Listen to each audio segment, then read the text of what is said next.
Welcome to episode 11 of the Snowboard Instructor Podcast. This episode we talk with Damion James Lee, who is an AASI and NZ examiner.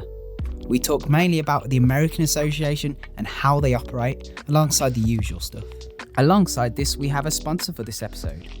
Watch and Ride is an online snowboarding school which focuses on improving your ability no matter what level you are. With loads of quick tutorials and feedback from high-level instructors, you're bound to improve not just your technical ability, but also your knowledge. They also have a fitness program to help maintain your fitness for next season of shredding. As we all know, lockdown has made us a bit lazy. Visit Watch and Ride and use the coupon code Snowboard Instructor Podcast for 25% off your order. We hope you enjoy this episode and have a great day.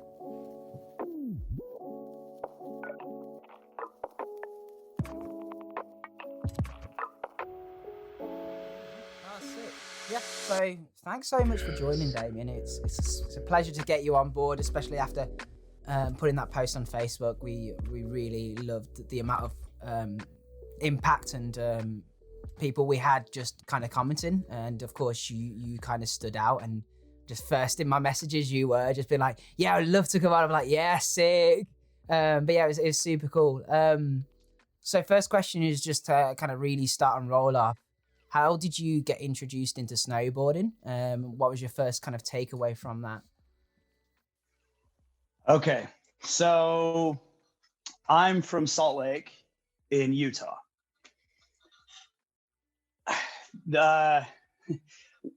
In the early years of snowboarding, Salt Lake and in through the mid 2000s, Salt Lake is one of the meccas of snowboarding. So I was first introduced to snowboarding in the late 80s. When I was skiing, me and my friends were all skiers, we were preteen crew of skiers, right?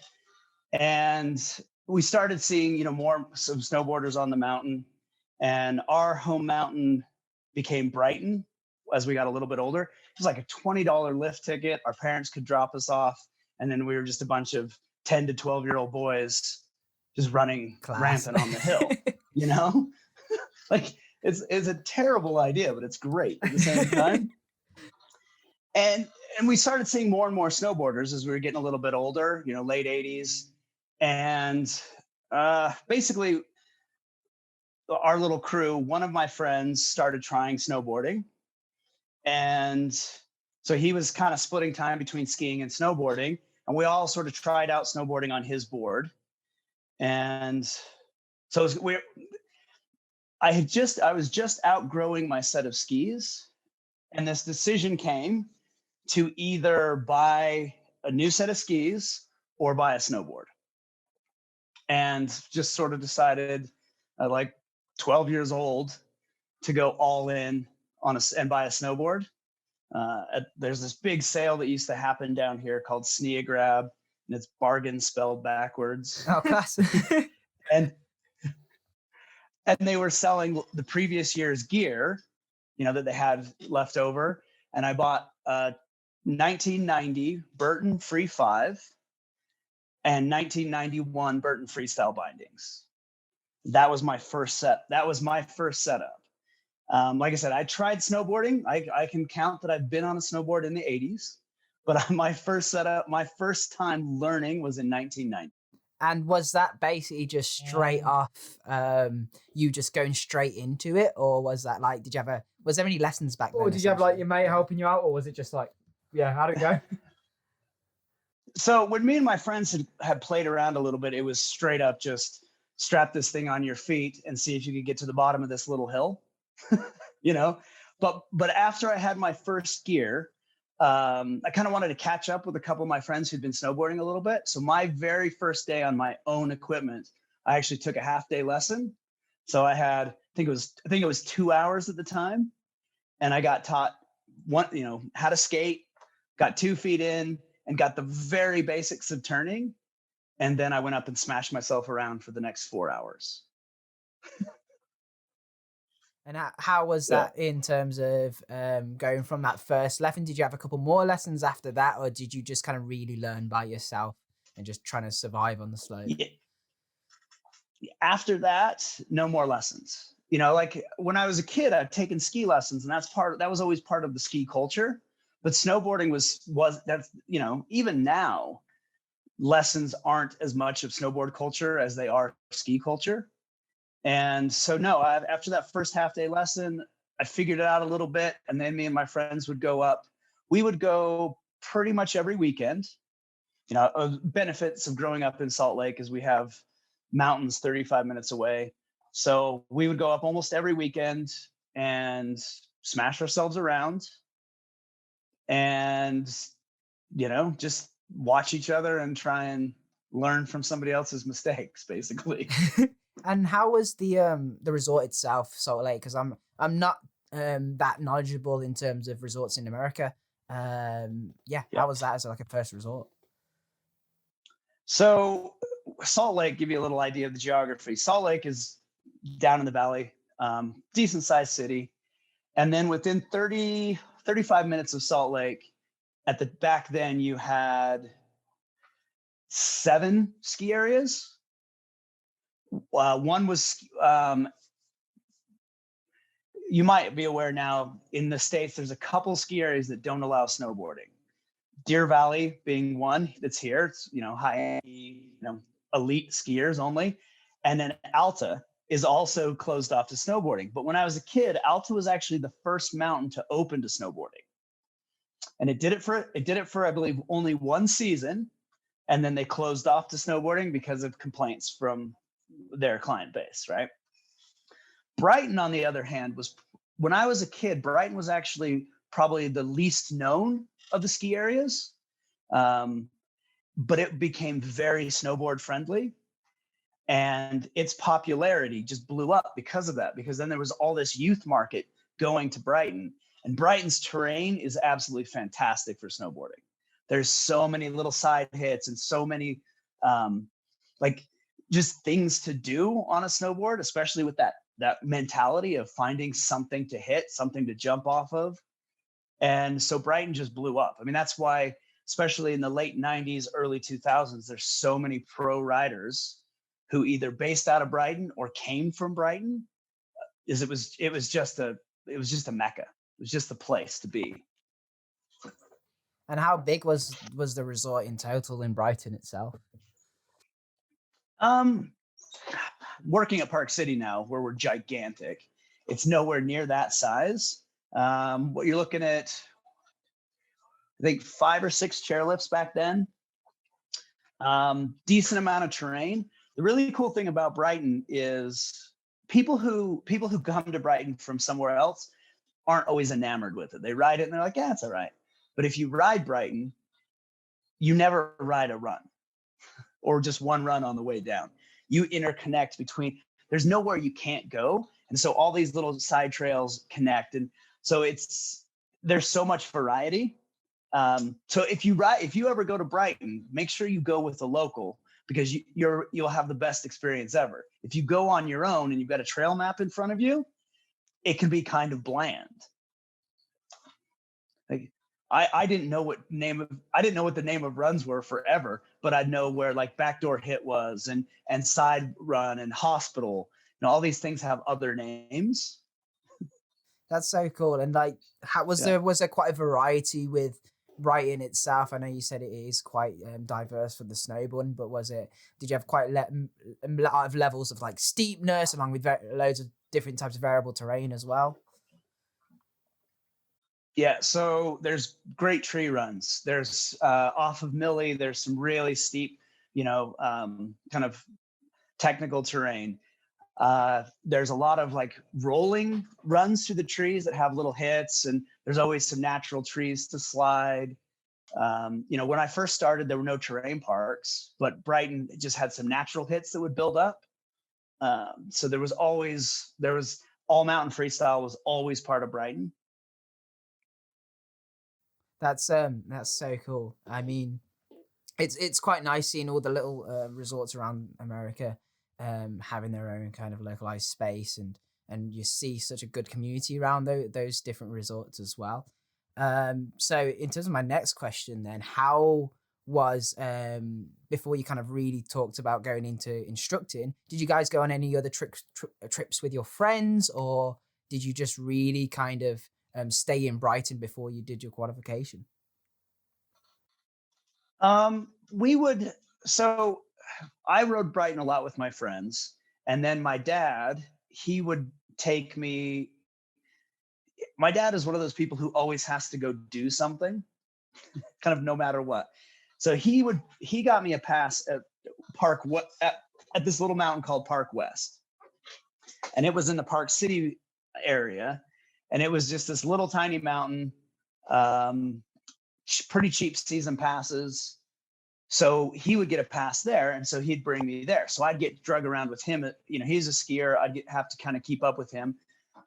But as cell phones started to come in, the front side of that mountain, he could get cell phone coverage, so he could still work.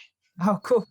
That's why he would go there, is he could still do call when he gets to the bottom, he could still do calls with his, clients or whatever, but he could be on the mountain skiing. So my dad figured out how to, everyone does that now, but he figured out how to do that in the mid 90s. So I'd get drug around to other mountains with him. Me and my friends would occasionally go to Solitude or Snowbird as well, which were also really close. Snowbird is it's more big mountain terrain, it's off the Sur. So it's a lot more bigger mountain technical stuff. So you really have a good variety of different kinds of mountains right in this area. But Brighton was definitely our home mountain. Yeah. And did you go anywhere, think about any international trips at all? Not when I was a kid. The very first place I learned how to ski was in Colorado. And that was when I was like 4 or 5, because my uncle grew up in the ski industry in Salt Lake, and then he moved to Aspen, and he ended up retiring in Aspen as the vice president of Aspen Ski Corp. So he started off he was the youngest ski patroller in Utah history at that time. He was qualified at 17 to be a ski patroller, I believe. And then that took him to Aspen in the early days of Aspen when it was just starting to take off. And he ended up helping develop Snowmass as a resort. And now Aspen's like one of the biggest snow resorts, or the biggest snow resorts. I'm not familiar on the resorts in obviously US because it's definitely got a huge reputation. Yeah. That's so cool. And when did you really start to think about instructing? When was that first kind of going into your head? Like, you know what? I can see myself doing this as a job, like teaching other people to snowboard. When did that kind of come around? So that was a process, to be honest. So it was actually my first year at university where I started instructing. So I always thought I had this idea that I was going to be like a college professor or maybe a high school teacher. I wanted to teach. I knew I wanted to teach, and because of various experiences growing up with good teachers and poor teachers, I kind of wanted to be a better teacher than some of the teachers I'd had and emulate a few that I had actually enjoyed. So that was what I was thinking I was going to do.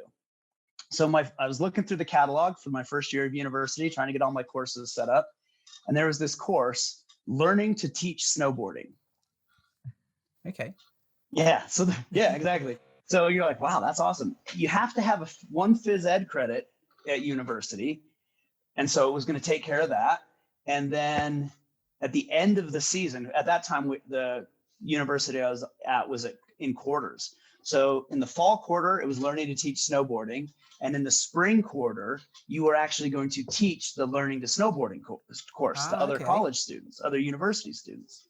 So I was like, yeah, that ticks both my boxes right there. So I took that course. It was great. The guy who ran it, I have had a lifelong snowboarding relationship with him now. He was a full cert skier and snowboarder in the late 90s. So that he was an exception. He started with a ski background, so he's a little more skiery, but he was a great guy, great snowboarder, all mountain snowboard guy, and just good person. So it was a great entry for me into the industry. He was running the Wolf Mountain Ski School at the time as well, which Wolf Mountain is what Park West turned into. And so he was running that ski school. So he gave me a part-time job right out of that course. But I started basically as a level 1 from the beginning of my snowboarding, because I got certified because of that. I did the certification process outside of that course. And this was a PSIA? Was this PSIA? Yeah, it was PSIA at the time. It was before it was even AASI. So in the States, our process is a little bit, you guys are busy, so you guys, education is a little more important to start. So in the States, what we have a tendency to do is you get a job at a ski area, they train you, then you start getting your certifications. Okay, yeah. So it's more, the US system is a little more of an apprenticeship. Okay. Than it is a certification, get a job, an education system. Okay, So I started off my career in the States already as a level 1, which is usually not for the end of someone's first year or maybe into their second or third year here, honestly. So had a part-time job while I was going to the university, teaching snowboarding. Great way to meet people. It was fun. I didn't make any money because back in the day, you only got paid when you taught a person, and you got paid by how many people you had in the lesson. Oh, right, that makes sense. So you get paid $7 a person. Oh, yeah. So if you taught one person, you made $7 for 3 hours. So what if you taught if you taught 3 people, you get 7 times 3. I don't know what maths are. What's 7 times 3? 21. 21. It's kind of interesting to see about how you guys over in the States work, because I don't know much on how that system works when it was PSIA to what it is now. So in sort of a sense, in BASI we have this thing called the central theme, which is sort of a guide on how you teach snowboarding. Do you guys have that sort of similar stuff over there as well, or something like that? So like start a complete beginner or something. Yeah, so we work off of what's called the American teaching system, and there's a progression and there's a structure to it. When I first started teaching, we were still part of PSIA. There's now PSIA/AASI, which is the American Association of Snowboard Instructors. When I started, my very first manual says alpine skiing, snowboarding. Nice. That's the cover of it.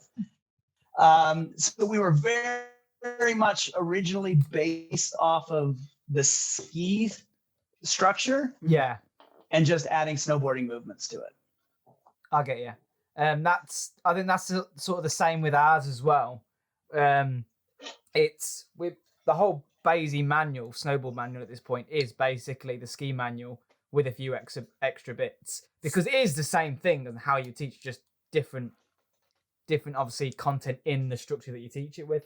So yeah, it's pretty cool. So yeah, go on. Sorry, what was you gonna say? Oh, and I was gonna say, so I think a lot of that stuff is absolutely true.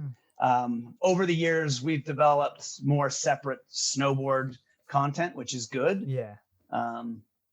Because snowboarders started taking over their own destiny a bit in the late 90s, early 2000s, when AASI was formed. You saw a lot more content driven by snowboarders. I want to ask a quick question before we actually really kind of delve deep into the American system and the New Zealand system, which we will get into. Just kind of going back from that. What did you do at university? That's what I want to know. Okay. So I originally thought I was going to be an anthropologist. I was going to teach anthropology. So human behavior was kind of my thing.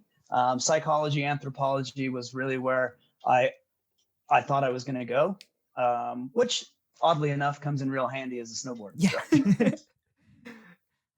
How did you enjoy that course, that university course in general? The anthropology Yeah. stuff. Yeah, I love it. It's still, I would still consider it my like hobby. I've moved as I've gotten a little bit older, and neuroscience has really come along. I'm all about kind of following what's happening in neuroscience and neuroplasticity, and the way that's all being adapted and evolved towards performance and sport. There's so much really interesting stuff going on right now that's as we can like monitor a functioning brain, a live brain, that is so applicable to behavior and teaching, that it's fascinating. You know what? Let's go into that then. I think we should let's diverge a bit and really kind of talk about that. So how do you use that your kind of techniques and theories into your snowboarding? And is there anything you can say to the people who are listening? Anything that's pretty interesting that you're looking at now in terms of that sector? So one of the things I keep in mind all the time is the mechanics of snowboarding are not hard, right? The mechanics are real simple, but the why somebody can't do them is the important thing. Like, what is the block? What is keeping them from being able to do it? And there's a couple little things that are really irritating that exist. Is the human brain is not designed very well to learn to snowboard. It's designed to keep you alive. And some of the things you need to do in snowboarding trigger your brain to say, no, that's not going to help keep us alive. Don't do that. Simple things like our natural reaction to fear is to back away from fear. It's why we didn't get eaten by saber-toothed cats, like that's how we survived for a couple 100,000 to a couple million years of evolution, was backing away from things that make us nervous. Well, snowboard works because of gravity, so we need to move with gravity. But that's your brain just doesn't like that. It finds that unnerving. The part of our brain that is responsible for fine muscle control is also the part of our brain where our fear response comes from. It prioritizes fear over fine muscle control. Survival is more important than small movements. So your brain naturally says, no, yeah. So overcoming those things, and that's just the part of our brain that we don't control. And then there's the part of our brain, especially as we age, everyone will say, as you get a little bit older, you start understanding consequences more. So that prefrontal cortex starts to come in and warn us of stuff lot more like consciously.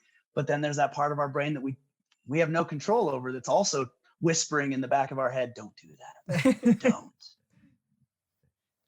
Yeah, so that is, I understand, because every sort of person you teach, some of them will have a point where you start doing turns, or you start doing, like, say, a falling leaf exercise to get them to pedal their feet and stuff, or get them to point their board down the hill, and they'll instinctively lean on their back foot.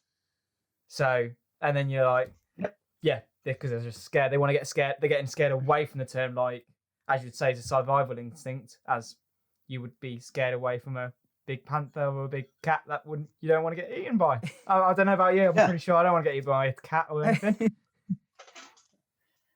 Yeah, and that's the thing. And some people have, they've got a slightly different fear response than others. Sometimes I coach competitive athletes as well sometimes, and some of those guys clearly have a different fear response. What they are willing and able to get their bodies and brains to do is different than what your average beginner can turn off that part of their brain a little bit, or what they can handle. Like, that's okay. Some people have just a very different being upside down in the air. People have their equilibrium and their air awareness is amazing, and other people really need to work on stuff like that. And there's, you can't, that's not something you can judge ahead of time until somebody's upside down. And if they, you see some riders who, no matter what, they land on their feet. They're like cats. And then, and then you see people who just fall over, for no good reason. They just, okay. I had one of my mates, Andy, sent me something from Check the Feed on Instagram earlier. And it was a guy who just went off this lip, did a big air, didn't stick the landing at all. He just flew right in the air. Then he just ended up fishing, crashing right on his ass. Seems like he broke a few ribs. And you're like, yeah, I'm pretty sure he hasn't done that before. It does definitely come down to experience for sure. Like you were saying regarding, some people just kind of land straight on their feet. That might be down to some previous sports that they've done. Whether that's some experience that they've kind of really kind of pushed back on. But yeah, that's super cool. I kind of want to talk about what you find interesting at the moment, what's currently happening in the field today, and if there's anything you can kind of give us some sort of insight on. Because, like I said, I'm a observer of more of it than I'm actually like really involved in it as much anymore. But I think, especially as sport has gotten, bigger and bigger business, right? There's a lot of research going into sports, things you wouldn't even think about, like Red Bull. Their sport science division is absolutely incredible. What they're doing with their athletes to find out how they function, why they function. I think as crossing this stuff over to this high performance stuff, you probably heard, people talking about flow state and things like that. And, there's some really cool stuff happening at the high end, but drawing that back into working with beginners and getting people into the sport, I spend a lot more time, I think, trying to find out and make that personal connection with my student and guest, and try and find ways. And my focus is how to do less to get more done, how to try and relax. I incorporate quite a bit of breathing technique into my movements. Instead of just the mechanical, technical, I try and take a little bit of that as much out once I introduce it, and then try and incorporate, simple things. Like if you're going to make a turn, you're trying to make an up unweighted turn, I inhale, exhale through the turn, inhale, exhale through the turn. Oxygenating your muscles and your brain is always better, obviously, but also just that rhythm. People are so much better when they're in rhythm than they are when they're in thought. And, when you hear interviews from, extreme athletes who are doing big mountain lions or surfing giant waves, they're not thinking about that situation at all. They end up in a flow state. And I know making your basic skidded turns on a learner slope is probably not flow state per se, but if you can get people kind of more in that state, they probably feel better about what they're doing. They're teaching their brain how to do it, the parts of the brain that aren't conscious, which are the parts they need, and they probably are enjoying themselves more. So that's kind of where I take that into, teaching lower end lessons. I've never really kind of thought about that idea. I mean, the idea of especially the psychology of it is definitely a lot more pronounced over the last kind of couple of years. From the previous podcast we had with some called Kaylee, we had really talk about involvement of mental health in snowboarding and how that kind of really affected snow sports in general.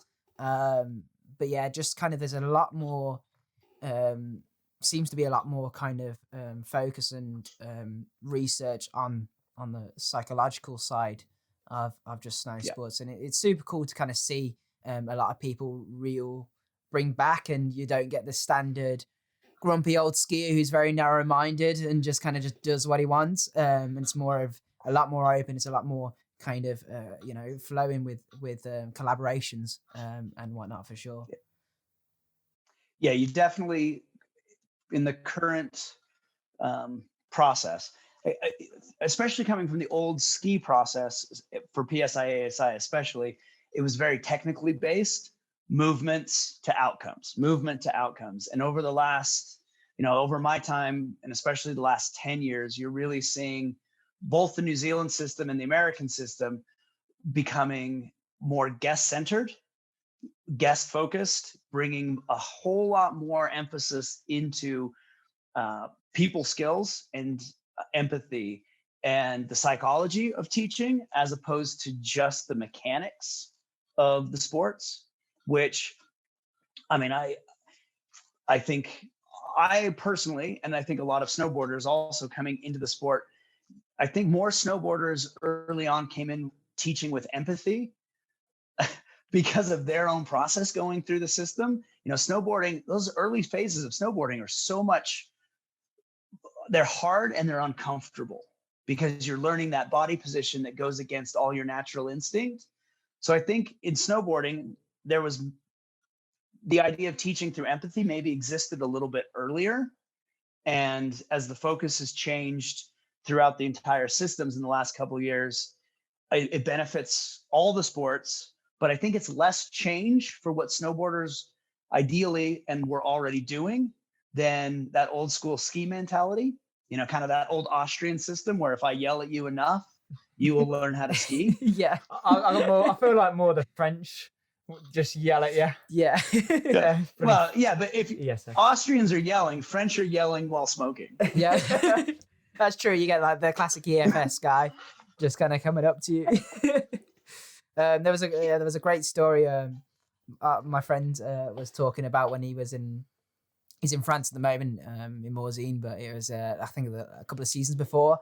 These kids were just like dossing in line into the chairlift, and this ESF kind of instructor just comes out with like a cigarette in his mouth, picks up the kid, and just goes no, and then just leaves it go down, and just and then just walks off and just shut the kid out. It's just probably one of the most French things he's ever seen. It's always like cemented in my mind as well after he told me it.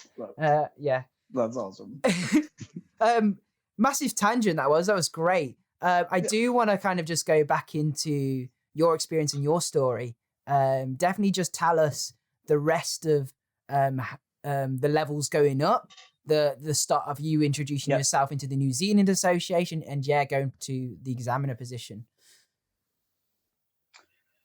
So, like I said, I started off as a level 1 in that American system, and it was interesting. So as I got certified, a lot of my friends and peers at the time, I took a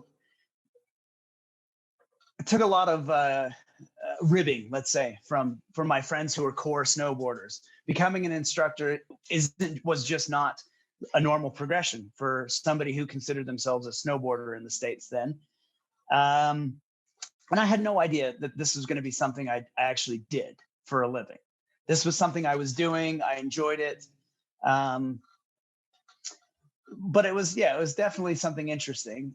I was part-time for a couple of years, and then I got a job as a coach, and I was coaching for this private boarding school in the middle of Utah, so middle of nowhere. And it was a really interesting mix of kids because it was either kids from all over the US or the world who were, trying to get a leg up in their education, or it was kids, mostly boys in this case, who had done something wrong and their parents with money sent them away. Sounds about right. Yeah. So it's like, and you guys being from Great Britain, you got more boarding schools. Boarding schools aren't normal in the States. Like that's not the average. So it was a really cool experience coaching down there because I had this kid from Germany who was learning his 7th language while I was there. Awesome. And then I had a kid who had been sent there because his parents just didn't know what to do with it. So there was all of the girls who were there were all they were all like goal oriented, right? Half the boys were just like, who knows where they were going to end up in life. So there was just like, it was such an interesting dynamic. Like every girl, when I was coaching them, I'm like, yep, she's going to be successful. She's going to be successful. And then you're like, oh, you're a really good kid, but I hope you don't go to prison. Sounds about right. Yeah.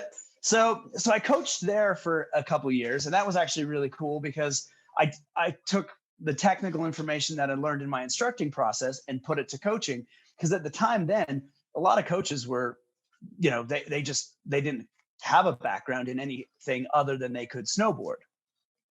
And I really liked that, but it was out of the way. It was hard to, it was hard to get there and live in the middle of nowhere. We had our own mountain, like we had our own cabin, and we had our own little terrain park we built. So we had our own snowcat. So that was awesome.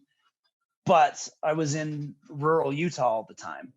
So I left that program, decided I should probably go back to the real world. I believe I was working for a law office right after that. That was the first job I went and did. And because I was thinking maybe I'd go back to law school or something.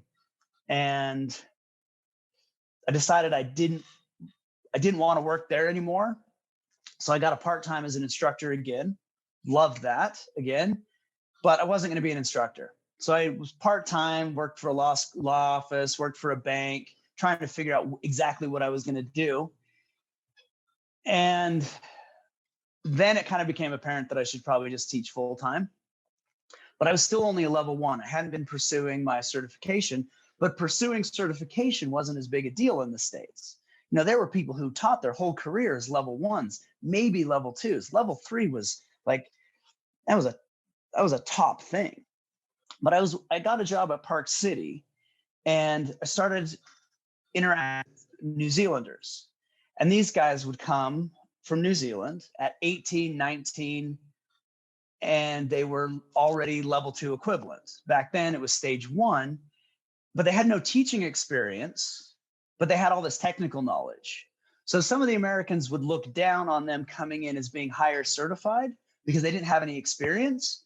But once they got a little bit of experience with that education they already had, their learning curve was quick. They would go from terrified to teach a lesson to all of a sudden all that information was valuable. And I thought that was really cool to watch, because then some of my friends, they'd go back to New Zealand and they'd come back and they'd certified up again. And so they brought more knowledge. And I saw those guys progressing through the system rather quickly, not only, getting a certification, but actually being able to apply that information on snow. Their riding was developing. And I thought that was really cool that was happening. And by now I'd kind of decided, yes, I guess I'm going to be an instructor. So I figured I should probably at least go get my level 2. I went and got my level 2. I'd been training for a while to do that. I just kind of drug my feet a little bit. As somebody who considered themselves a core snowboarder, honestly, it was a hard process to be told how to correct your snowboarding, how to, and you guys can relate to this when somebody, and especially back then, a lot of those examiners and trainers had actually come from ski backgrounds. They didn't come from, Utah, the mecca of snowboarding, where I used to get to ride around and there were pro snowboarders everywhere. And you felt like you were part of this thing. And so to be told how to change your riding was a bit hard. And so I relate to young guys now when I have to tell them to change their snowboarding, that they're like, why is this old guy telling me to change my snowboarding? Yeah.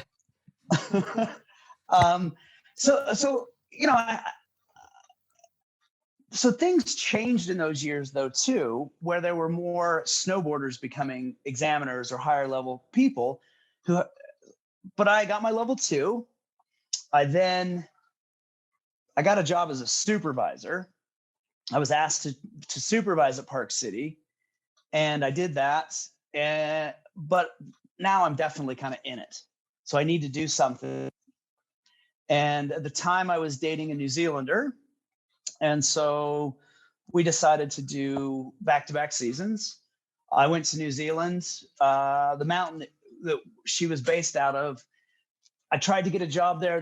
They weren't really hiring. So I just put my head down and decided I'm going to get my New Zealand level 3 because they crossed over. At the time, it was the New Zealand stage 2. But if you were an American level 2, you could go to sit the stage 2. And that was actually the best training process I'd ever been a part of. The way the New Zealand system was lined out, it was, level 3 was a 9-day process. It was a 4-day pre-course and then 9 or 8 days. Can't remember exactly. And you do the pre-course and then the exam. And so I felt like it was the most continuity I'd had in training since I'd done that level 1 course at university. My examiner was awesome, Dylan Davidson. He's now in Colorado. Great guy. I felt, my riding, I had been working towards that level 3 standard in my riding. So I needed some tweaks here and there because, you guys have set exams. So it's not your free riding, it's instructor riding. It's being able to do that demo. So whatever your weird habits don't translate to the person you're teaching. You want it to be that most achievable visual that you can give. And so I had a couple tweaks in my writing, but the biggest thing for me was translating a few of the different terminology and the different concepts between the two. Because honestly, the American system and the New Zealand system, the writing standards were then and still are very similar. But there's just a couple little technical things that are different. And that was the biggest thing for me, was making sure I separated those two concepts and then tied them together in my head. Did my level 3 in New Zealand, which was great. Came back to the States with my level 3. And level 3, they cross over. Park City crossed over because I had worked at Park City for a while, and we had internationals there for a long time before visas were hard to get. So I kind of had an understanding of Australian system, Canadian system, American system, New Zealand system, and where they were all judged based on their leveling. So basically, you guys are 4-step system. Yeah. Well, skiing's 4 steps, snowboarding's 4 steps. Snowboarding's sort of 3-ish steps. Like the last step we have is a huge jump from level 2 to level 3, and once you've got your level 3 sort of technical, then they don't do a level 4 technical. That's changing, but yeah. Okay. So the things, like, they didn't, not all of them just synced up right across, and so you kind of got everyone's impression of which system is better and where they linked and where they APSI, Australian system. One of our trainers back in the day was absolutely phenomenal rider, but APSI doesn't quite line up with AASI, PSIA across the board. And so New Zealand and the American system seemed to have the most crossover, but New Zealand was a 2-step system, and New Zealand had earlier introduced their entry level. So it did become a 1, 2, 3. They then changed everything to 1, 2, 3 instead of whatever. It was a entry level, stage 1, stage 2. So I was now in the States. I was considered a full cert instructor. I was getting paid as full cert, even though I was SBINZ. And I had no real desire to become an examiner. Honestly, didn't care. I wanted to be a really good snowboard instructor. I wanted to teach good lessons. The thing that had frustrated me a little bit in New Zealand when I started working there full time, and this had a lot to do with the market down there, honestly, is everyone was trying to get through their certifications to become trainers so they could teach those full-time training programs, because that was where the consistent money was. And that made sense, and it makes sense still to me now. But to me, I wanted to really develop my craft as a snowboard instructor, getting people to come back to me and,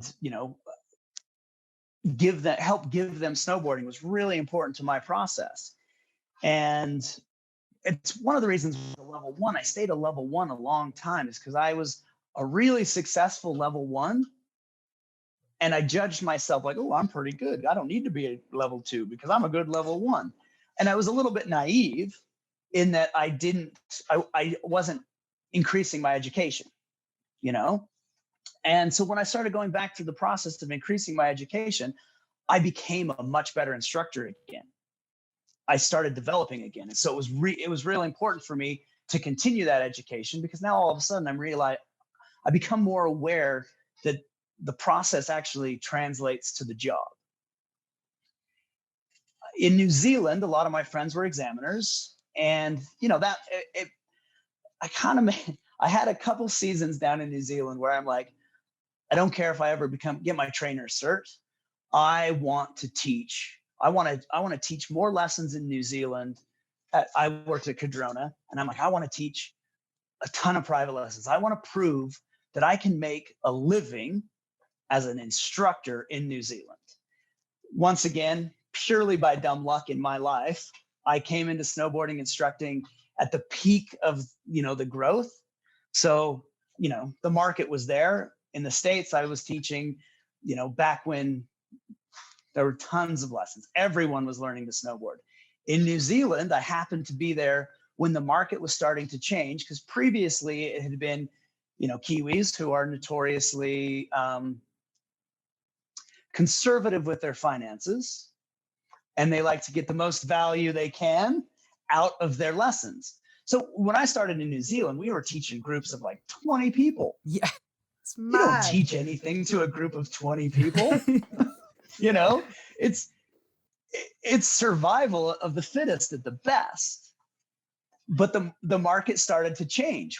Smaller group lessons, people were coming in wanting private lessons.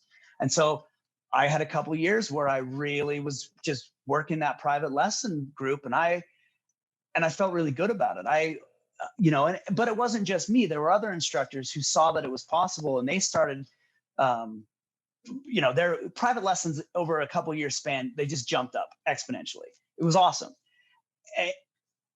And so then I felt like, okay, it's possible. And then it made me reevaluate whether I wanted to go for that New Zealand trainer cert. I had started the process, and my level 3 process in New Zealand had been so good that I was a little bit disappointed when I moved into the trainer's process. It didn't seem quite as forward thinking as I felt the level 3 had been. But the trainer's process was in the process of changing again. And it was becoming far more guest-centered again, or trainee-centered, and less technical and more developmental. And so when I got back in the process, I was pretty excited. I have also passed every exam I took first go. My trainer's process, I didn't. And part of that was because, honestly, it was because I had a bit of a hang up of fully committing to it. But I did. I fully committed to the process, and some of the trainers who were in the process and some of the people who I was exposed to, I was like, yeah, I feel like you guys are contributing to the sport in a really beneficial way, and I want to be contributing to the sport in a beneficial way. And I feel like maybe this is a time where my vision for snowboarding is people are more open to at that higher end. So I wanted to be involved. That's how I went through my training process in New Zealand. When I flip and come back to the US, also no real desire to necessarily be an examiner originally. I thought that was in decent hands. There were people doing his job, and it was a bit of a necessary evil more than it was for people here, than it was people really excited about getting their certifications. And then we started making more of that change towards guest-centered learning as opposed to the technical. And that's going forward more. I think we've made some awesome changes towards that. And I decided, once again, there was this opportunity for my voice to be beneficial. And so I had to resit a level 3 exam for Intermountain here, because we don't have a trainer cert. So I had to go and I had to which let me tell you this, when you're already a full cert and you have to go and resit a full cert, that is not any less nerve-wracking, because there's nothing worse than have somebody tell you you're no longer at that level. You're like, oh yeah, somebody could actually take could be like, no, you're not good enough anymore. So I set that exam, and then I joined our process here. Once again, is a little more in that apprenticeship. In New Zealand, you get your trainer's cert, and now you can start training people. You might not become an examiner immediately, but you are a trainer. You are an elevated level. Here, I had to get my level 3, and then I had to join the EDS staff, that we were calling it our development staff. And then you just kind of go to training, and you're waiting until a position opens. And I was getting older. Like I should have put my head down a few years ago and get into this. So I was starting to worry if by the time I actually got my blue coat, I was going to be able to still snowboard worth a damn, you know. I still wanted to be able to, deliver some content, not just be a guy sitting in a corner. And when did it really start to kind of focus on kind of being an examiner and really kind of stepping up to that position? Well, when I was at Cadrona, I'm on the ITC staff, which is the instructor training Cadrona staff, teaching, doing full-time programs. And I'd always watched my friends who ran those programs, and I thought they were good. I mean, it was cool. It was to get to train instructors, but there was part of me that, and this is that where I always have this New Zealand American tug of war going on, is as an American instructor, it was an apprenticeship. And you had to love snowboarding to put up with the apprenticeship to become certified. And then in New Zealand, they're just training instructors, and they're just churning out instructors. And you're like, are we really actually making good instructors, or are we just churning out a product? And then I started early on, I started helping out a little with that product. And then I became a full-time trainer. And what I came to realize is we are developing instructors. And some of those guys don't go on to be instructors, but over that season while they're there, they are without a doubt learning skills that they are going to use for the rest of their lives. And they have this awesome experience that helps mold them. Because a lot of them are, they're relatively young, and they go and do this overseas experience where they have to commit to something. And so the value of that product became really, I saw the value and wanted to be more involved in that process. You'd see guys who had been trained by somebody, and they've gone through almost all their exams with that person. And you saw that this lifelong personal connection they had with that person. And I was like, yeah, that's actually a really cool legacy to leave behind you, is that all of your experience as an instructor. And because I always liked training other instructors, I just didn't care about examining them. I always felt that all the time I've put in to teach, I should be able to streamline somebody else's process. It should never take anybody else take them half as long to become as good as I am now. By the time they make it to my age, they should be twice the instructor, twice the trainer, twice the examiner that I am, because I could give them a leg up. And I finally saw that there was an opportunity for me as an examiner to really do that. It was a bit of a process for me to come to terms with those ideas. I think other people they were already doing that long before me. And I think some people, right or wrong, they just want the credential. We've all run across state trainers who just like to have the authority. And then we run across trainers who are invested in the process.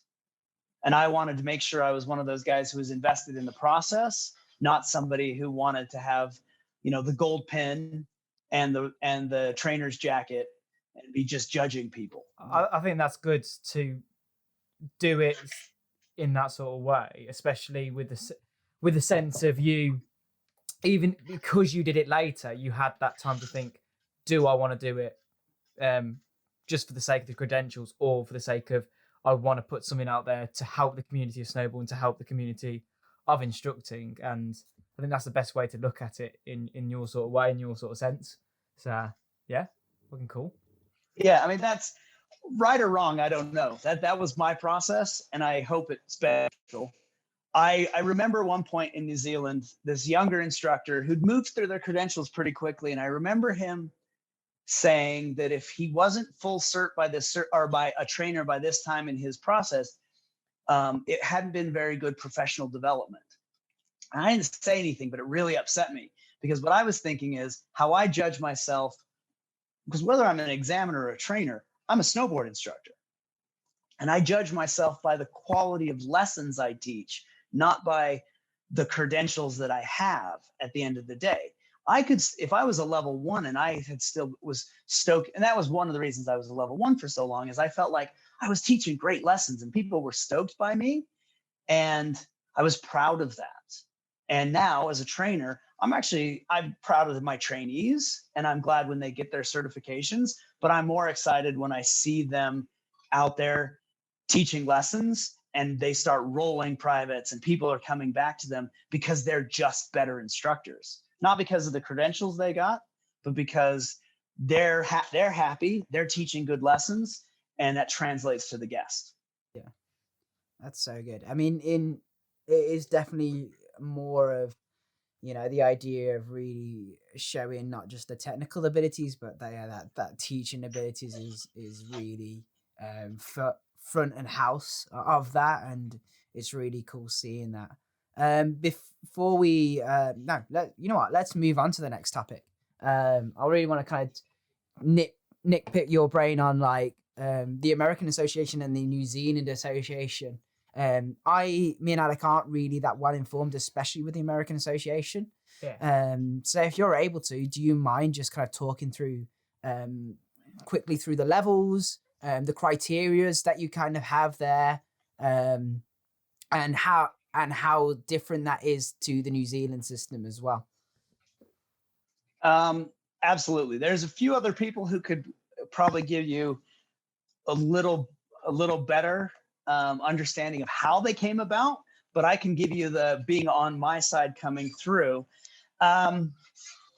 Especially now that New Zealand has the level 1, 2, and 3, and the American system is 1, 2, and 3, we're very similar. In fact, in New Zealand, about 25% of the examiners are also American examiners now. And you can see where we connect, where this overlap is. I think the biggest thing with the American system is we're a giant country and we have different divisions within the country that are all part of one giant organization. And each division has a little bit of its own twist on things. We try and have a national standard, and we're working, and every year I think we get better at moving towards this overall national standard, but it's hard because you can't get all the examiners in one room. In New Zealand, we fit all the examiners in one room all the time, and we can get on the same page. Even if we don't completely agree, we can eventually hash things out and be on the same page at the end. One of the biggest things that I find between the New Zealand and the American system, and this has to do with the certification process as well, is New Zealand is very clear on what they want a demo to look like. So training for an exam is pretty easy because if you've ever been in front of any one of the examiners, we can tell you exactly what we want that demo to look like. And it's very clear. And what you're going to be examined on is it's this. You know exactly going into it what the criteria is going to be. The American system, there's a preset national standard, but it's a little more ambiguous on exactly which task is going to be delivered at the exam and exactly what the demo is supposed to look like. That one can be tough, especially for the trainees, and also the time we spend with our people. New Zealand level 1 exam is 5 days. American, I just got off of an exam this week for American level 1, And for Intermountain, the exam itself is 1 day. There's a training course the day before. Yeah, there is a training course the day before. So our exam has sort of become a 2-day exam, but that's a big difference between 2 days and 5 days. So, there's obviously you coach a little bit and you develop some skills in those 2 days, but what you do in New Zealand, we deliver all the content in 5 days, and you have plenty of time to deliver the content and develop and coach. So, you can, because some people come off the street and some people come from training programs, but you want to make sure, as an examiner, I want to make sure you've heard everything that you need to be examined on come out of my mouth, and I've showed you. I don't want to rely on your previous experience just in case there is a gap. For the American level one, there's a lot that their home mountain needed to give them for them to come in and be successful, which is this is also that big gap. Is Park City, where I work, there's like 7 examiners on staff, right? So you get a lot of opportunity to be trained by somebody. But if you work for a small mountain, your trainer may have been a level 1 or a level 2 at the most. So you've been trained by somebody who's only maybe 1 notch above the certification that you're going for. And that's a hard ask. As far as the actual riding standards, I think they're pretty similar, especially the free riding. It's pretty similar, but when it comes to the demos, it's just a little less clear. Level 2, when you get Americans going to their level 2, they've usually been teaching for 2 or 3 years. So they actually bring a lot of teaching experience to that exam. And, the riding standard, once again, I think is pretty similar. I remember coming through my process as an instructor, one of the hard things was, a little bit of the terminology differences. New Zealand, in America, we talk about timing, intensity, and duration. And I believe New Zealand back then, we had the principles of form, and it was, speed, range, power, and timing. So timing, intensity, duration kind of fits in there. You just had the terminology was just a little different. At level in New Zealand, over the last few years, as we've adapted, we've kind of we've allowed for the idea that there's multiple ways to stand on a snowboard. There's a basic stance. There's what we now call the active stance, and there's the high performance stance. When you watch people snowboard, you watch a snowboarding video, you're clearly like, yeah, those are different. He's standing on the board different ways for different outcomes. The American system, we haven't quantified those. We allow for a couple extra movements, but we haven't clearly stated that this is one thing, this is another. So that becomes a little more ambiguous as you go through your process. When you get into level 2 and you start making, more high performance stuff, riding moguls, a little bit of separation in your upper and lower body is okay, but it's not clear when and why you can do that. So that really is left up to who's been training you. And if you have access to examiners and trainers, you might have a good understanding. But if you're coming from a small mountain or, kind of off the street on your own, it's a little harder to know what those definitions are. That would be one of the big things for me. When I teach people or when I train instructors, when I'm teaching just purely rider development, I'm a little New Zealand, a little American, just kind of sprinkle in there. One of my really good friends is a Canadian level 4 and examiner. And I always joke that when nothing else works, I throw something from the Canadian system in. It's class. Because there's every system has good in it, right? There's no system that it has nailed snowboarding. I personally think New Zealand system and American system start from the board up. I like board up because I feel like if you're starting from the board up, there's less chance for misconception of movements. Shoulder alignment's really important, but if you start talking about steering with your upper body first, that doesn't make the board move. The board might go where your shoulders go, but if your board moves first and then you keep your shoulder over your board, it's definitely going to go that way. So that's where we're really similar. When we get into the level 2, I think we're pretty similar still. We are the level 1 teaches can be fairly canned. You know exactly what it is. You're supposed to just be kind of going through the progression. The level 2 for the New Zealand system is still very progressional. And at level 2, the New Zealand manual now is actually really cool. It's very instructor based, or very student based instead of instructor based any longer. But yet we still have some really clear progressions of what you teach. The level 2, there's exploring the carve, teaches you how to carve turns, gives you some progression steps for that. Exploring free riding, it's got some clear steps for how to get people free riding. Intro to off piste, those things are there, and there's a real clear thing. At level 2 in the States, we don't have as clear progressions on how to get somebody carving or how to get somebody riding off piste for the first time, learning their absorption techniques.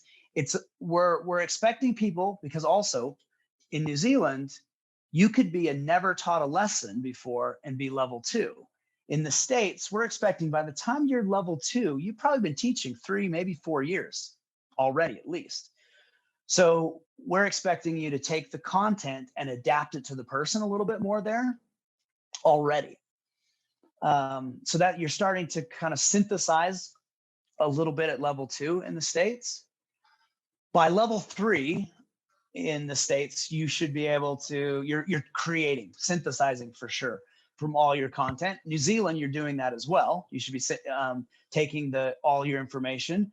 So the teach concept at level 2 is maybe slightly higher than the teaching concept at level 1 in New Zealand, but you have I believe you've got a better framework at level 2 in New Zealand to work from. Over here, it's going to have taken experience and time. Then when you get to level 3 in the American system, we're also starting to incorporate a little more, peer development. And in New Zealand, you're introducing a little bit of peer development, but it's also, at least when I came through the system, definitely there was more format on exactly what you were teaching. New Zealand has moved in the last few years more towards a coaching approach at level 3 and teaching to your peers. When I came through, I didn't have to teach to my peers at all. That really didn't happen until I was moving into my trainer's pathway. New Zealand, all the time, we're always pushing technical content down the line. And so New Zealand at the trainer's level has, added more stuff, and we're, developing, more well-rounded instructors down the line every year, I think. Yeah, so I think that the biggest difference in the two systems is really the time frame and how you deliver the content. American system, you're expecting level 3 is 8 to 10 year process. New Zealand, I see a lot of people who get through it in 5 easy, get to their level 3 in 4 to 5 years. Yeah, that makes sense, and that's clearly in terms of the history. Both of those systems have kind of come off the back of. What about in terms of modules? So, do you guys have your own level 1 freestyle or adaptive modules that you kind of attach onto your kind of main system qualifications? Yes. So the US system has their CS, which is their kid specialist, and ours in the States, the CS is not discipline specific. It's just a child specialist. There's a CS1 and a CS2. like I did my CS1 as a full cert with a bunch of skiers who was their first year as an instructor. So that was an interesting experience, having all my experience and time, and then being with new people. Skiers still thought the two snowboarders who were both level 3s didn't know as much as them. That was exciting. Nice. You're like, the examiners were like, they were apologizing to us. They're like, I'm sorry, this is a little slow for you. I know. But the other candidates were like, they had no idea. It's funny how after like 40 years, there's still that mentality at times. Yeah. We also then have freestyle. In the US, we actually have 3 levels of freestyle. So there's the freestyle 1, which is, kind of some basic freestyle tricks. Freestyle 2 is, a little more advanced. You're looking at 3s, 5s over medium, probably 30-foot jump kind of size, to about, maybe. And then there's the freestyle 3, which you don't see a lot of freestyle 3s because that is literally regional competitive level. So you'd be 7s, 10s over large jumps. So you don't see a lot of that, of those certified instructors at that level. It's designed to be kind of an elite credential. Honestly, you don't teach a lot of that in most ski schools. In New Zealand, we have our freestyle certification, and then we also have our kids. And I'm a kids examiner in New Zealand as well. And our kids is snowboard specific, always. We only have 1 level on the snowboard side. The ski side has 2 levels, but I love being an examiner for that kids cert because I believe that is the best content we teach. There is no writing criteria. We go out and we just get weird. Yeah. We just try and put our heads and try and put them in the mentality of kids, and just do interesting, weird, playful things. You definitely have to check any sort of concept of that you're cool when you show up to the kids Nice. course, and fully commit to your imagination. And I find it really interesting because some people aren't necessarily the most imaginative, creative people. And when they get in that course, you can really see, it's only 2 days, and see them pushing their boundaries and getting more comfortable with letting themselves be that thing. And then there's some people who show up and just blow your mind. I will tell you, that's where I steal my best stuff. From the kids area. Is somebody far more creative and interesting than me shows up and teaches something, and I'm like, yep, that's going in the pocket. I made this set of cards that have like animals, Legos, different things on them, and we just draw these cards, and I let people just go crazy from those. And I've heard people come up with like Lego. Like there was a guy one time who was taught Lego was his thing, and I stole that from one of our other examiners, Paul Phillips. But this guy started talking about how to. He was like, you're gonna ride down, and he was talking about twist. And he's like, you're gonna push the Lego down onto the big, the big flat Lego pad with your toe, and you're gonna feel it click, and then you're gonna click the other side. And I was like, oh, that's fantastic. I'm gonna steal that. And now. then this other guy in the same exam didn't even see that guy. He didn't even see that guy teach Lego. He was on another group, and he's like, when you step on a Lego at night and they hurt, he's like, so when you put your toe down, you don't want to put it down too hard because you're gonna get one of those weird square edges dig into your foot.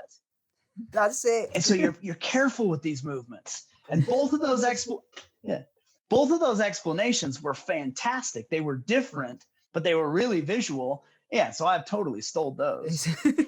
I've used those for years now. I'm so using those now. I've stealed it. That's in my pocket now. So thank you very much. I do love that. Yeah, we have some. That's so cool. We have some pretty fun ones in BASI. The first ever one I learned for my level 1 on BASI was for your toe edge, kind of bringing the hips over the toes.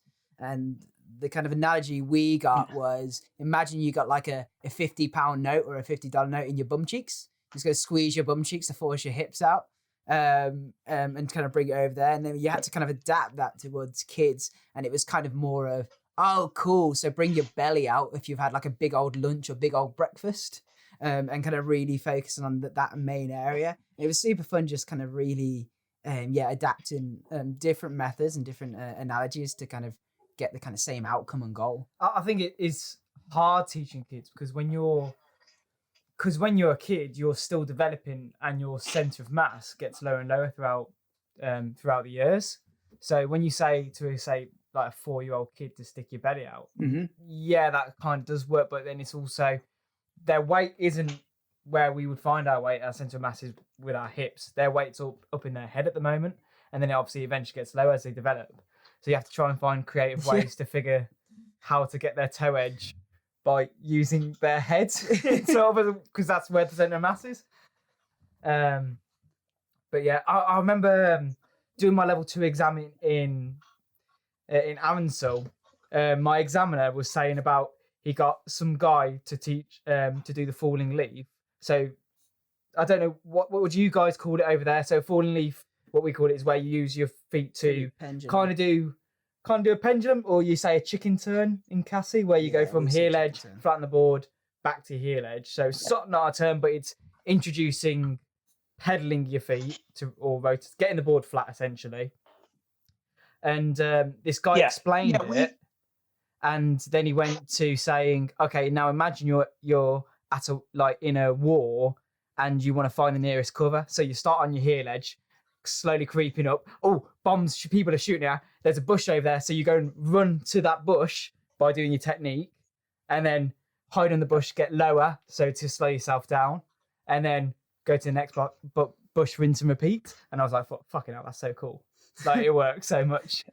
Sorry, carry on, Damion. Sorry, man. That's awesome. Yeah, no, and that's the thing that so in New Zealand right now we're training a lot of Mandarin speakers, right? So we got a lot of Chinese coming down to train to be instructors, and what was really cool, especially in the kids cert, is they all speak English enough to pass their exam, but they're not as fluent in English to necessarily be creative.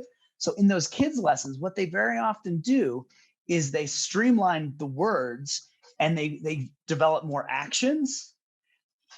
And so there's some of the kids teachers from the Mandarin speakers are actually fantastic because they compensate for lack of vocabulary with energy and action, which for kids totally translates. Like, all of the words you throw out at kids, like only about maybe 15% of them land, So most of what you're saying is white noise anyway. So the actions and the energy are far more important than what you said. And so some of the coolest lessons I've seen in those kids certs are from people who later apologize that they couldn't say anymore. I'm like, no, nice. you saying more would have actually ruined that lesson. That lesson was fantastic. I had a smile on my face the whole time. Nice. And if I'm that entertained, a kid you were teaching was going to be just as entertained. Yeah. Kind of going from that then, I do want to kind of talk about where you personally see the future of both of those associations. And kind of where do you think the New Zealand system and the American system are kind of heading? Kind of going on from that way. Well, so what's really interesting with the New Zealand system right now is how much the influence of the association is moving out of the country. I think 2 years ago, New Zealand did more courses outside of New Zealand than in New Zealand, like total numbers. Japan has been big for New Zealand. A lot of the New Zealand instructors, trainers, examiners, they do their Northern Hemisphere in Japan anyway. And there's always been a few courses, but those courses have been getting bigger. I've been lucky enough that Cadrona has sent me to China for 2 years now. And China is an absolute trip because it reminds me of the energy of snowboarding in the late 90s, early 2000s until, the big economic crisis that kind of trimmed snowboarding back.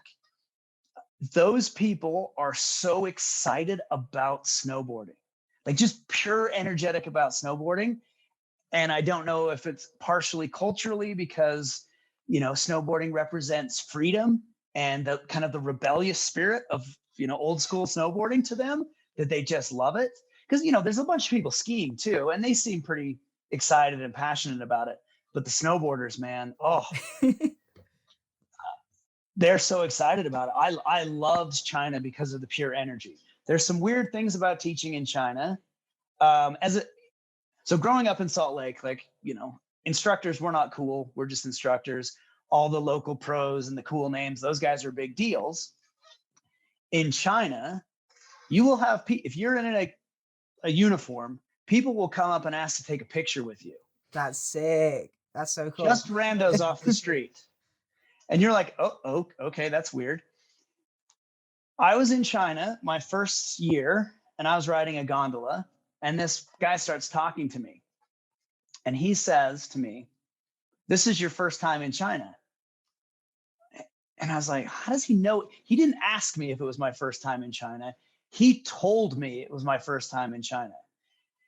And he knew that it was my first time in China because he didn't know who I was. Yeah, because he started then saying, "Oh, well, do you know this examiner and this examiner from this certification?" And I was like, why do you know this? They are so industry savvy there. It is weird because they were mentioning people that I know. They're, "Oh, do you know, Scott Angfang, Tony Macri?" And I'm like, well, yeah, I do. Why do you know who they are? So it was really weird. So being there, being an examiner, being a trainer, you have like this weird celebrity status that you, as a instructor, you don't, we have guests and people like us and all that, but to have people off this, industry savvy people off the street to know who you are.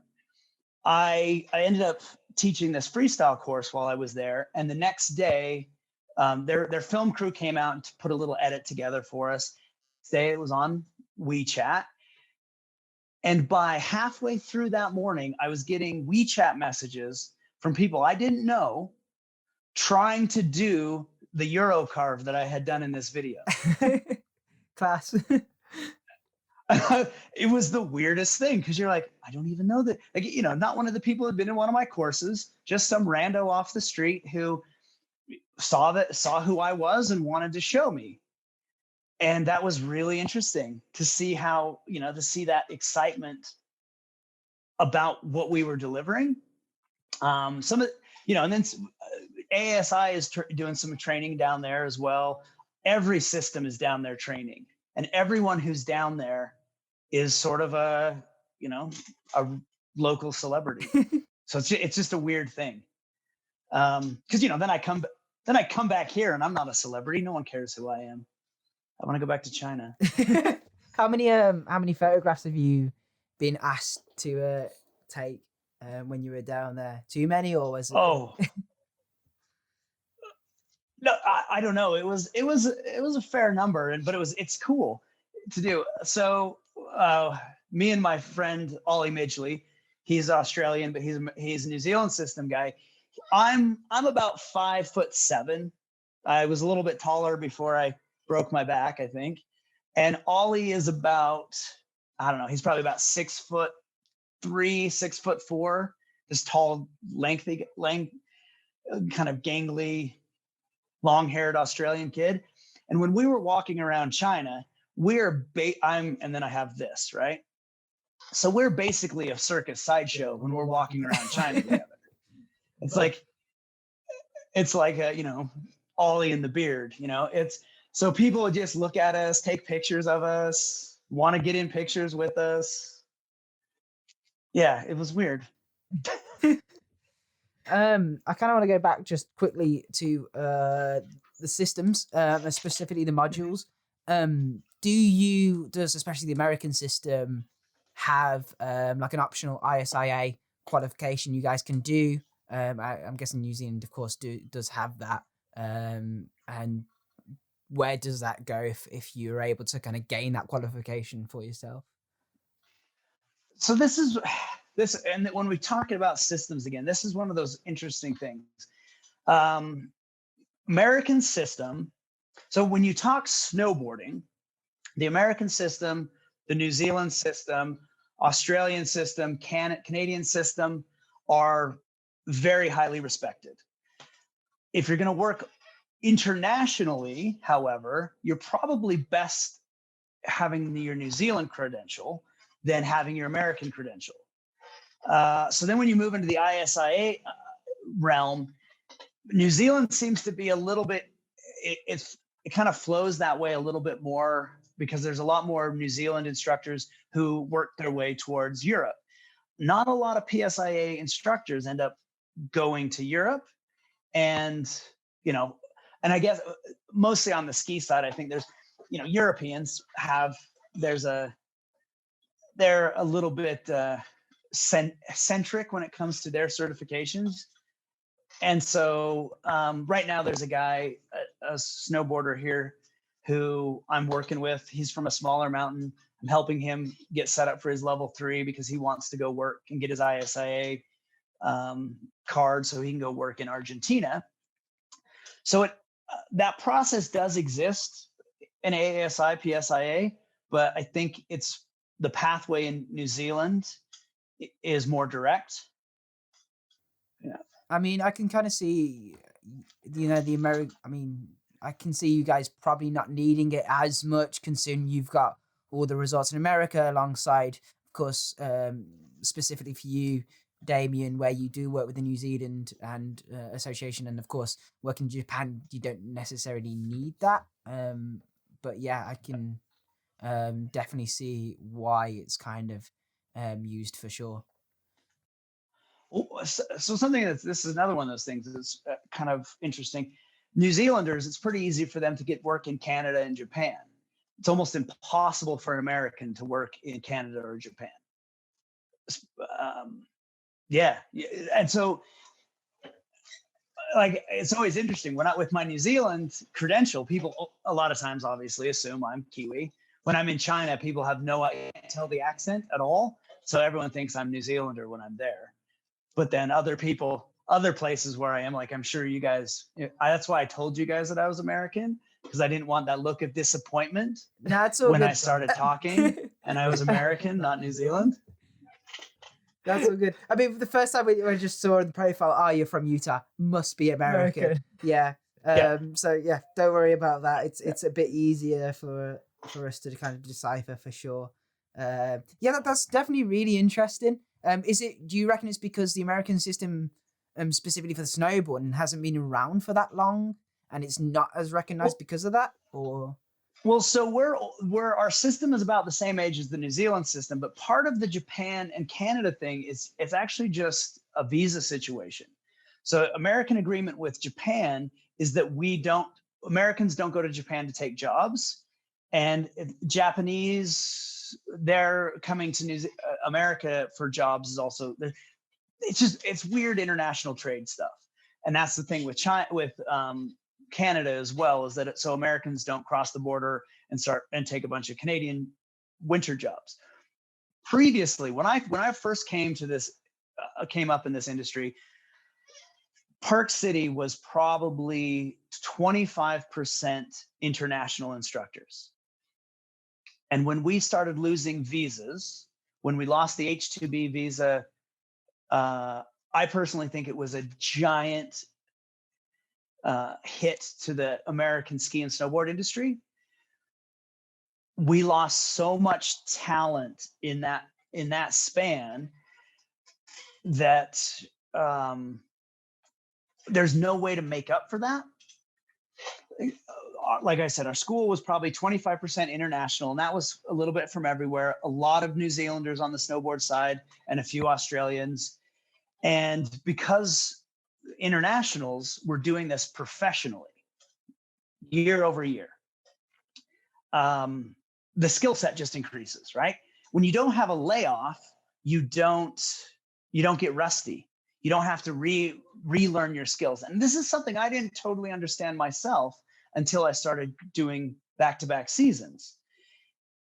Then in the spring, your route was improving, your teaching was improving. You had all these new ideas in the spring, and then you take a layoff and you have to relearn what you already knew before you could even start incorporating that new stuff again. And so a lot of these internationals who this was their professional job were bringing twice as much experience for every year that they taught. And when we lost that, I think that was a huge impact on the industry that in some ways we've never recovered from.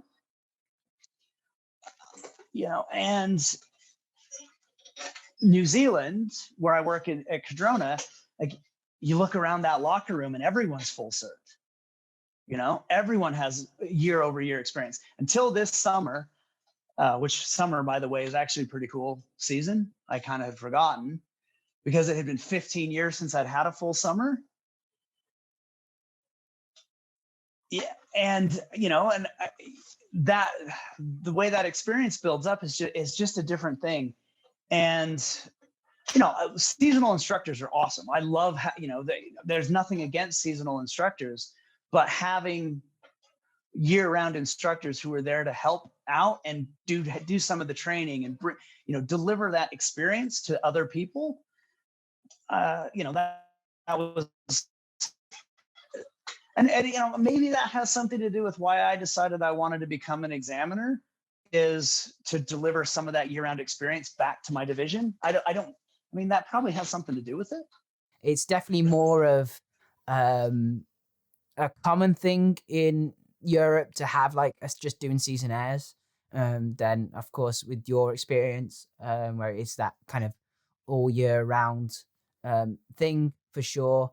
I did want to quickly touch upon the differences, not necessarily differences. You kind of previously talked about how the American system itself, that you can't really get a concrete like guideline on how the teaching of the riding is, because they're pretty different in different states. Could you give us some examples on how that might be the case in terms of teaching or technical aspects of that? So we have a national standard now. So there is a national standard. And I think the big difference is like New Zealand has very specific demos, and you get shown what those demos are going to be, and then you have to deliver that demo exactly all the way through. For us, so I'm part of AASI Intermountain here, and for the teach for our snowboarders is they watch a video the night before, and then they do a prescriptive lesson for that person. In New Zealand, you teach one of the kind of the modules, kind of, for more lack of a better, you teach intro to carving, intro to off piste, intro to bump, something like, you teach one of those, explore the carve, explore the turn kind of things. In the States, you watch, at least for us particular in our division, you watch that video and then you show your MA skills and you create a lesson progression, and then you deliver that the next day to some of the other candidates as if they are that person.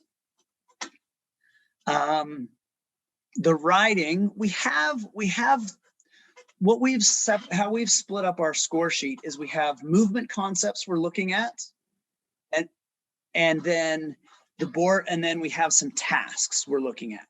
So that's what we're grading on is the movements that you make, and we use tasks to pull out the movements and board performance stuff.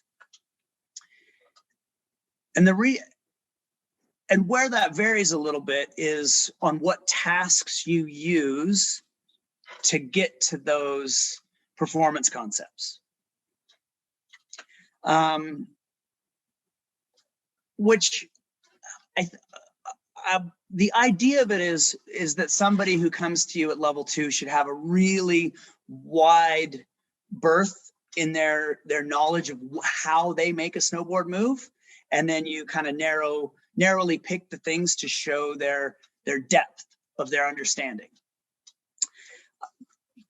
In New Zealand, we're probably a little more focused on exactly what we want to see for what we want them to teach. So it's a little more linear in the exam process. But I think a lot of that has to do with how, I do a full-time training program in New Zealand, and within 10 weeks, people go from uncertified to level 2. When that's going to take you 4 years in the States, you probably should have a little wider berth of experience and knowledge that I'm going to check you on. But when I train people very often here, I train them like I would train New Zealanders a bit. So they have that, they have that framework to work through. The American system, there's a big change happening right now. When you asked earlier about like the future and the direction, the American system right now has gone through this big overhaul between all of the disciplines. We've basically picked 3 things that we're focusing on in teaching snow sports. It's teaching skills, people skills, and technical skills. As far as teaching and people skills go, there's no difference between the disciplines. Yeah, I was going to say, right? It doesn't seem like there was. Saying that, I was like, kind of seems like the same thing. Yeah. So there's absolute crossover and all the sports between people and teaching skills. People skills are very much how you connect to your guest and how you connect them to the other guests. How you build that team dynamic, how you interact with them, how you empathize with them, and how you manage their, the psychology of the learning. Teaching skills are how you present the learning, and then the technical skills are really just the skiing or snowboarding and the movement analysis. So technical skills are where each sport diverges from each other, right? But theoretically, you could teach a people skills clinic to every discipline. Anyone can show up on any piece of equipment, and you can talk teaching theory, right? Models and all the different teaching models and things we use, that fits in teaching skills. And people skills, same thing. You shouldn't have to have the same equipment on to develop your people skills. So that's really a big shift. And you'll probably at some point see there's this little triangle model, and in the center is the student. So everything's supposed to be circling around this guest-centered, this student-centered learning. And that is a big change going forward. And like I said earlier, I think it's not a big change for this, I think what snowboarding has been doing, but especially for the ski side, and especially some skiers have been around for a while, the shift in making those 3 things equally weighted on a score sheet is going to be interesting for them to handle. That makes sense. I'll be reading, was it Mel who mentioned the New Zealand manual? So I ended up going off and reading it. Really interesting stuff on how it differs between the AASI manual as well. And as you were saying, it sort of makes me think about sort of the Stoke level that you guys go on about. Could you go a bit more in depth of that and talk about that? Yeah. So I wasn't formally part of writing the last manual, but it was written at my house a lot. So I wasn't an examiner at the time. I wasn't on that committee, but one of the guy I was living with, Keith Stubbs, who is our technical director, I lived at his house. And so we would discuss it quite a bit. And then I would hear the committee talking about it. And then very often he'd come and talk to me. And so I was very aware of what was happening in the process. And I think it's like, how many organizations would quantify that stoke was what we're actually trying to deliver in the process. Not technical, not some outcome-based learning thing, but literally we are trying to deliver stoke to people. And if they learn how to snowboard, hey, that's great. But if they walked away from that lesson being excited, the other thing that the New Zealand manual did that I think is absolutely fantastic is, everyone's heard of the safety, fun, and learning model. But New Zealand has, which it's tweaked it, safety, fun, and achievement. And I think the idea on that one is learning still seems to be instructor based, right? Like what we believe that person learned is important at the end of the day, but achievement is much more about how you feel about the lesson went, as the student. Did you achieve what you wanted on the day? Because, all instructors show up to a lesson with this idea of what we should be able to teach this person. We watch them move a little bit and we're like, I know exactly how far I can get you in this time allotted, but that has nothing to do with what that person came wanting to do. And so really trying to establish what your learners, what your trainees, what your the person you're coaching, what their goals are for their snowboarding in the short term, mid-term, long term. If you don't establish that, you're not really teaching to them, you're teaching at them. And they might learn something, or they should learn something if you teach at them, but it's not necessarily the achievement they were looking for. And so just tweaking that word a little bit, I think just can make such a difference in the mindset of why you're teaching that person.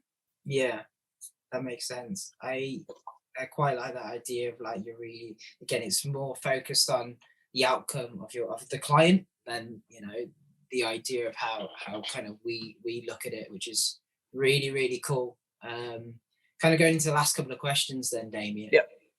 Final thoughts in terms of what's your opinion in terms of what makes a great snowboard instructor? The first, there's pretty much one thing that I say what makes a great snowboard instructor, and that is empathy. Being able to, and this has to do that goal setting, is being able to talk to a guest, read them a little bit, and try and deliver to that person what they came there for, and not work towards your expectations or your desired outcome for the lesson. If you can do that, you get a chance to, give somebody snowboarding, which is the coolest thing. Snowboarding, I tell people this all the time, is that nobody ever needs to learn to ski or snowboard. It is not important. Those are not life skills that you have to have, right? But what you get to do, if you connect with a guest really well, you might get a chance to really positively impact their lives through skiing or snowboarding, whatever you happen to teach. But it's not the snowboarding that's important. It's what they learn about themselves in that process. That really is quite cool. Actually, I've never really thought about it that way. The idea of really how it might be something that impacts their life, whether it brings them joy or really helps, figure them out mentally. I think it's such a cool thing to look at. That's super. So before we kind of end the session, Damion, kind of want to know what you've got planned for the future. Like, screw COVID aside, don't worry about that. What are the plans? Where do you kind of see yourself the next 5-10 years with snowboarding? So, like I said, some of the things I did, I was a little slow to convincing myself that this is the direction I wanted to go. But this year and going forward, I've started. So I also coach with Team Utah, and we've had in the works for the last couple of years to maybe develop some instructor training. Canada has instructor training. AASI, there's courses, in France, and I'm sure throughout Great Britain. New Zealand, we have instructor training courses, and they work in those places. And there's always been this mentality that training courses don't work in the States. And I have disagreed with that concept in general. And I know some people who've made some stuff work, but our small mountains are at a real disadvantage for developing instructors. They get guys who get good experience, but they really struggle with developing their certification and their personal development. And so with Team Utah, I'm developing some instructor training, some third-party instructor training to really help those guys get a resource and continue to develop. So you don't have to leave your home mountain and go work for a big mountain. You shouldn't have to leave that place where your heart is just to go get professional development. So that's what I'm working on developing. Yeah, that's really cool. And do you kind of see that hopefully opening up just like in Utah itself, but you could kind of see that go a bit bigger if there is a lot of traction towards that and a lot of demand? Or would you want to keep it quite local? I could see there being some development. I would like to be drawing more people to Utah for that process. You know, there's a product in Colorado that's got some instructors coming to it. That seems to be working. Tony Macri is running that with snow trainers. He seems to be successful with what he's doing there. I think Team Utah's version of that would be very different. It probably wouldn't be as many people coming to us from out of Utah, but you know, more within our boundaries a little bit. You know, Colorado has a lot of big ski areas, so they've got a lot more opportunities, a lot of different ski areas for in-house training. Like I said, we really don't. In our division, there's only 3 schools that have examiners on their staff, but then there's, you know, almost 10 ski areas in our division. So we're overweighted in those 3 schools for training. Yeah, that makes sense. I mean, it's quite interesting because here in the UK, being at the snow domes and being at the dry slopes, there isn't really much instructor training specifically for snowboarding.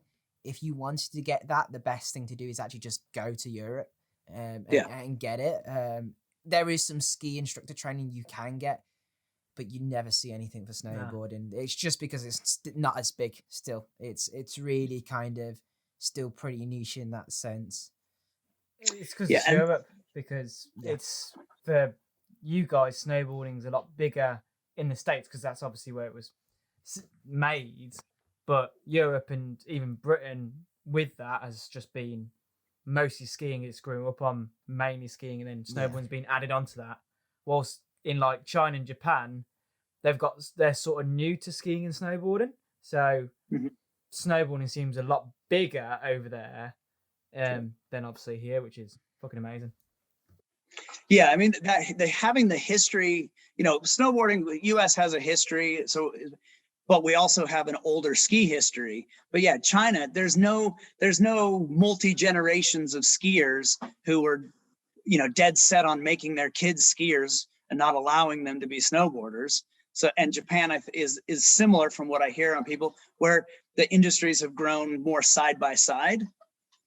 Yeah, and Europe, obviously, you know, huge history of skiing, and snowboarding has been a second-class sport. Yeah, most of its life. Yeah, the struggle's real here. We're always trying to keep ourselves going. But yeah, thanks so much for being on, Damion. Appreciate it. I appreciate the opportunity to get to talk about snowboarding. I mean, definitely geek out for sure. Before we kind of end the session, did you kind of is there a way we can contact you in terms of you going on with the Team Utah or just with the American Association? Like where can we kind of if someone wanted to contact you essentially? To contact me directly, like I'm on Instagram at I should snow better. Team Utah right now, if you contact Team Utah, teamutah.org. There is information there for mostly their freestyle and their freeride programs right now. Going forward, there will be information about this instructor training program. Because hey, if you guys, you could come over to Utah and hang out for a couple of weeks. Because I would also like to get some instructor training camps set up where we do get, I think some of the, with some people I've encountered in China. They'd love to come over and train. The Chinese do not like to travel and not get a certificate at the other on the end. Class. They don't want to go on a holiday. They want to go on a training program. Yeah. Makes sense. Yeah. But so I think you guys, I'd be happy to have thanks. you guys come over. Definitely. We want to go to America. Like it's on our bucket list in terms of where we want to go. So.